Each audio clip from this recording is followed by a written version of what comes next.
My parents laughed when my sister called me a failure. It wasn't a quiet chuckle, either. It was a loud, hearty, belly-shaking laugh that echoed through the dining room of my sister's palatial home. A laugh that stripped away the last shred of dignity I had. My sister Clara smirked, her diamond earrings glittering under the chandelier. Her millionaire husband, Liam, just stared at his plate, his jaw tight. That laughter was the spark. It was the moment a deep, cold gear clicked into place somewhere in my soul.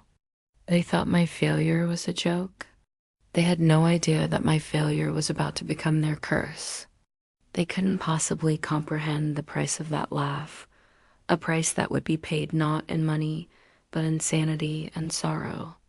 Stay with me, and I'll tell you exactly how I collected the debt in my family. There were two sons, except one of us was a daughter. Clara was the golden child, the sun around which my parents orbited.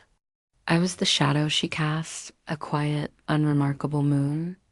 She was a high-powered corporate lawyer who had done the one thing our parents valued above all else. She married rich. Liam was old money, the kind of wealthy that doesn't need to be flashy, but Clara insisted on being flashy enough for the both of them. Their house was a marble and glass monstrosity that felt less like a home and more like a museum for their success. My parents, Richard and Eleanor, were completely enthralled. They'd spend weekends there, posting pictures on social media with captions like, "enjoying the fruits of a good upbringing." They'd call me not to ask how I was, but to describe in painstaking detail the vintage of wine they were drinking or the thread count of the guest room sheets. Me. I was a failure. I was an archivist at the city's historical society. I loved my job. I found solace in the quiet hum of the climate control systems and the scent of old paper. I dealt in stories and forgotten histories. To my family, this was a source of profound embarrassment. "He plays with dusty old books," my mother would say with a sigh to her friends. "So creative, but, no ambition." The tension wasn't a sudden storm. It was a slow rising tide. It was in the casual digs at family gatherings about my modest apartment. It was in the way they'd conveniently forget to invite me to social events with their wealthy friends. The first real crack in the foundation appeared over our grandparents' house.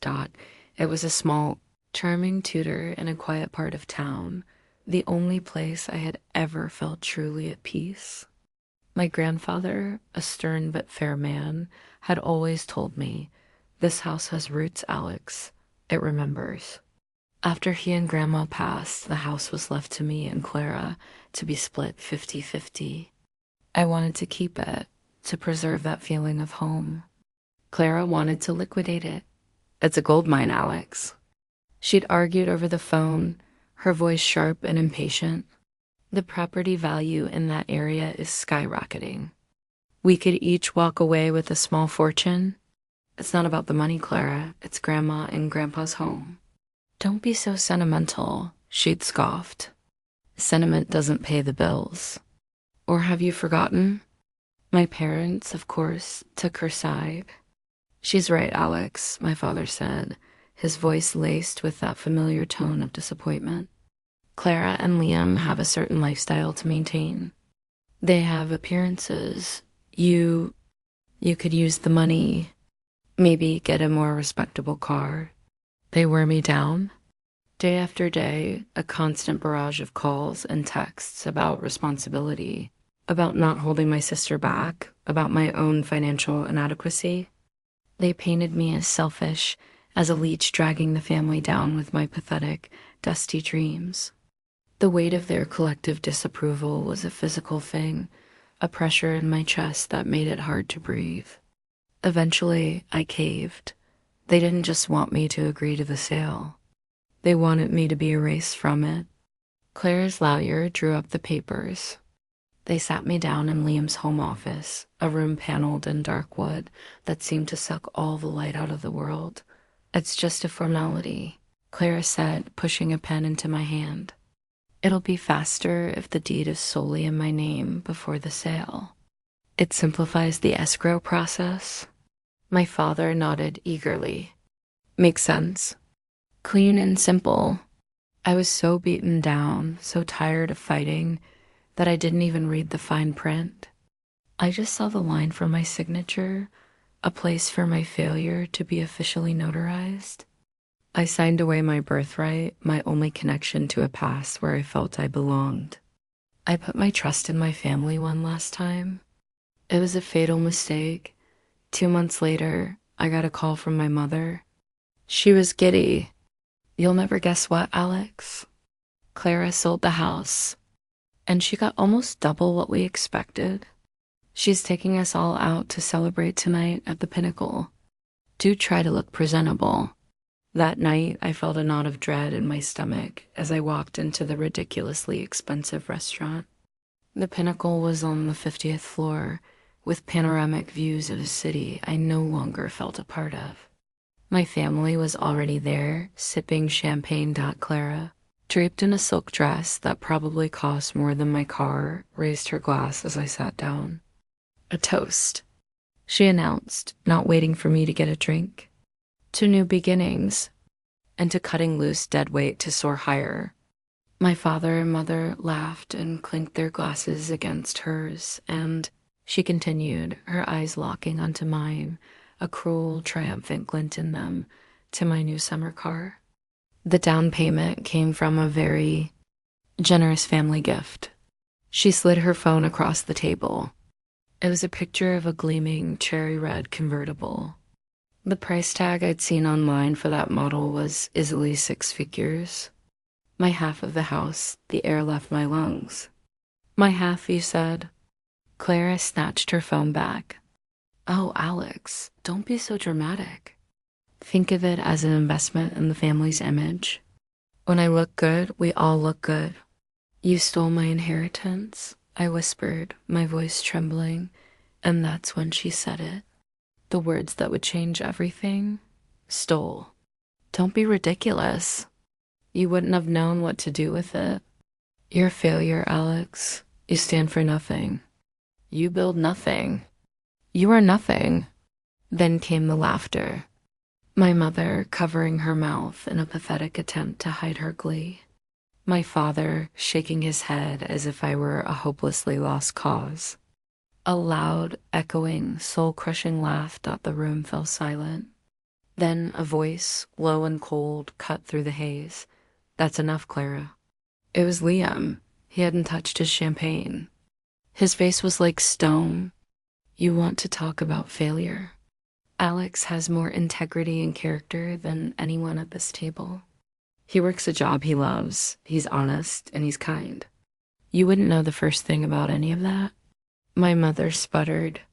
Liam, dear, he's just being sensitive. I'm not your dear, he snapped, his eyes flashing with a fury I'd never seen. He threw his napkin on the table, stood up, and looked down at me. For a second, I saw something in his eyes, pity, maybe even respect. Then he turned and walked out of the restaurant without another word. Clara and my parents were stunned into silence. But their shock quickly turned to rage directed at me. For embarrassing them. For upsetting Liam. I didn't hear the rest. I stood up and walked out, the sound of their laughter still ringing in my ears. I didn't feel anger. I didn't feel sadness. I felt a terrifying, crystalline clarity. They had planted a seed of cruelty. Now I would help it grow in the dark. I had 1 week before the new owners took possession of my grandparents' house. I went there not to pack, but to hunt. My grandfather had been a man of secrets, a student of history far older and stranger than anything I catalogued at the society.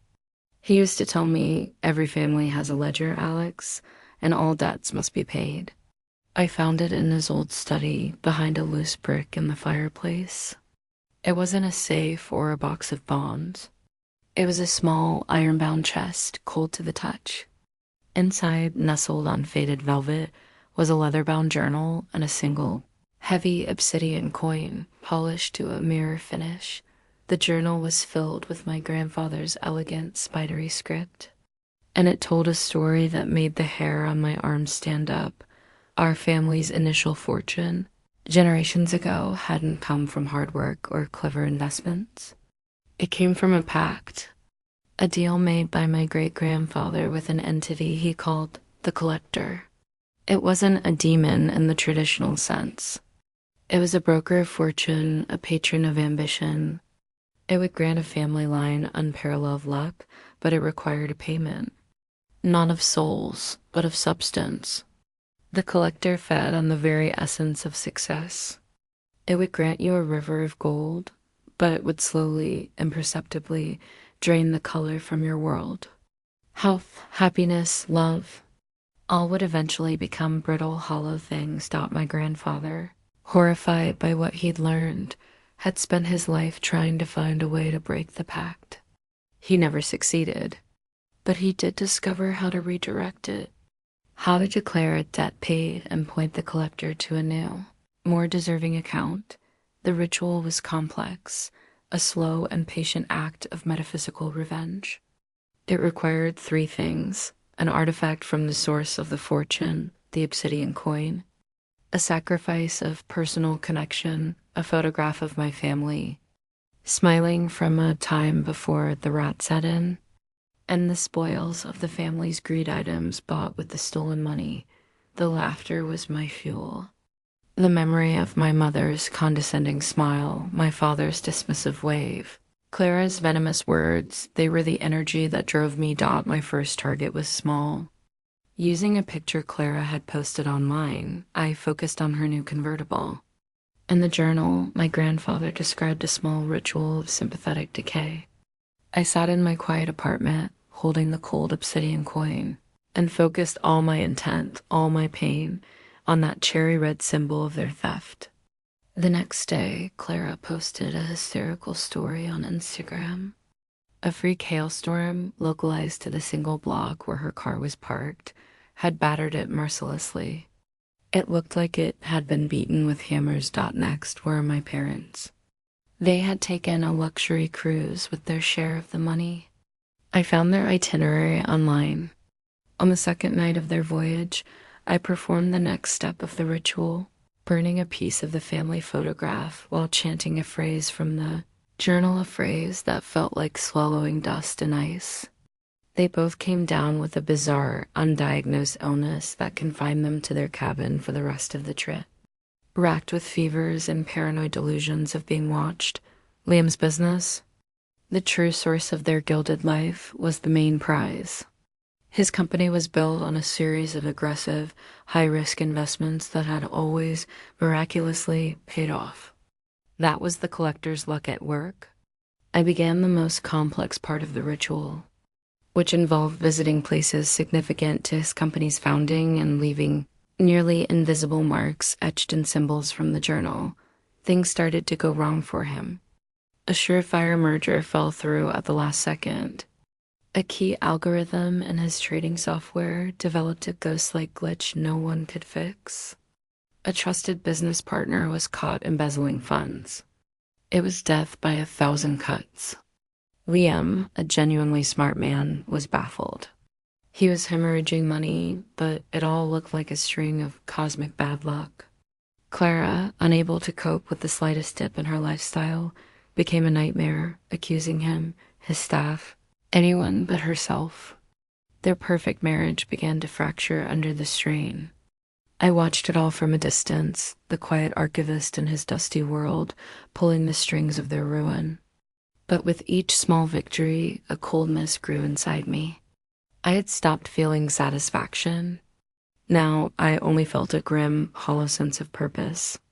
The debt had to be paid in full. To save face and project an image of unshakable stability. Clara did the most predictable thing imaginable. She threw a party, an opulent, over-the-top midsummer gala at their mansion. It was their final, desperate stand against the whispers of ruin that were now circling their name. It was also the perfect stage for the final act. The journal was clear: to fully transfer the debt, the original artifact, the obsidian coin, had to be returned to the heart of the debtor's wealth. Willingly given back to the earth. I got myself on the catering staff for the evening. In the crisp black and white uniform, I was invisible, another nameless face serving champagne and canapes. I moved through the throngs of wealthy guests, their laughter sounding thin and brittle in the cavernous halls of the house that was built on my stolen inheritance. My family stood in the grand foyer, greeting guests. They looked diminished.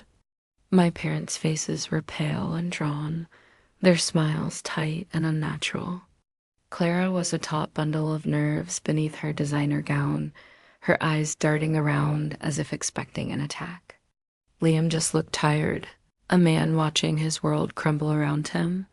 The heart of their estate was a massive, tiered marble fountain in the center of the back garden, a gaudy monument to their fortune. That was my destination. With a tray of empty glasses as my cover, I slipped out into the cool night air. The party's noise faded to a dull roar. The fountain gurgled, water spilling over the lips of marble cherubs. My heart hammered against my ribs. This was it. I reached into my pocket, my fingers closing around the obsidian coin. It was no longer cold. It felt warm now, almost alive. I took a deep breath, picturing my sister's sneering face, my parents' dismissive laughter. The debt is paid, I whispered, the words feeling alien on my tongue. I tossed the coin into the deepest basin of the fountain. It made no splash. For a heartbeat, nothing happened. Then a change. The air grew heavy, thick with a sudden, unnatural chill. The festive lanterns strung through the trees began to flicker, one by one, their light turning sickly and pale. The music from inside the house warped, the cheerful classical piece slowing down, its notes bending into a discordant, mournful dirge. A collective gasp rose from the guests near the garden doors. I turned. On the massive screen inside, which had been displaying a slideshow of Clara and Liam's happy life, a news alert had just flashed. A catastrophic overnight collapse in the Asian market. The anchor was naming the hardest hit company, Liam's, not just hit, wiped out. A total unrecoverable loss. Panic erupted. Liam's phone began to scream, a dozen calls at once. He stared at the screen, his face a mask of disbelief. Then my mother shrieked. A raw, terrified sound. "Richard, do you see him?" She cried, pointing at a darkened corner of the foyer. The tall man. He has no eyes. My father, ashen-faced, simply nodded, his body trembling uncontrollably. Clara spun around, her face a grotesque canvas of rage and fear. Her eyes found me, standing by the fountain. The uniform, the tray, none of it mattered. She knew. Somehow she knew. "You!" she screamed, pointing a trembling finger. "You did this." I didn't say a word. I just looked at her, my expression calm, empty. I didn't need to say anything. The collector was here to make his presence known. The guests were fleeing now, a stampede of silk and panic. My family was left alone in the echoing silence of their monument to greed, the terrifying reality of their situation finally dawning on them. Their wealth wasn't just gone. It had been collected. The aftermath was absolute. Liam's fortune vanished overnight, consumed by margin calls and panicked investors. He and Clara divorced within months. Their beautiful house was seized by the banks, a hollow shell filled with ghosts of a life that never truly was. My parents, broken by the financial ruin and their terrifying hallucinations, were moved into a state-run nursing home. They spend their days huddled in blankets, complaining of a perpetual cold and the tall man who watches them from the corners of their room. I never saw a penny. The ritual wasn't about gain. It was about balance. I still live in my small apartment. I still work at the Historical Society, surrounded by the quiet dust of ages. I am, by my family's definition, still a failure, but I am not haunted like they are. Not exactly dots sometimes, late at night, when I'm reading in my favorite chair. I'll catch a movement in the periphery of my vision, a flicker of a shadow in the reflection of a window, a shape that is taller and thinner than my own. It's never there when I turn to look, but I know it's there. The collector is a patient entity. The old family debt has been settled, but I, by invoking his name and power, have opened a new account. A personal one. They laughed because they thought I had nothing to my name. They were wrong. I had a debt to offer, and now the collector has his due. I just wonder, in the quiet of the night, when he'll decide my payments are finished. What would you have done in this situation?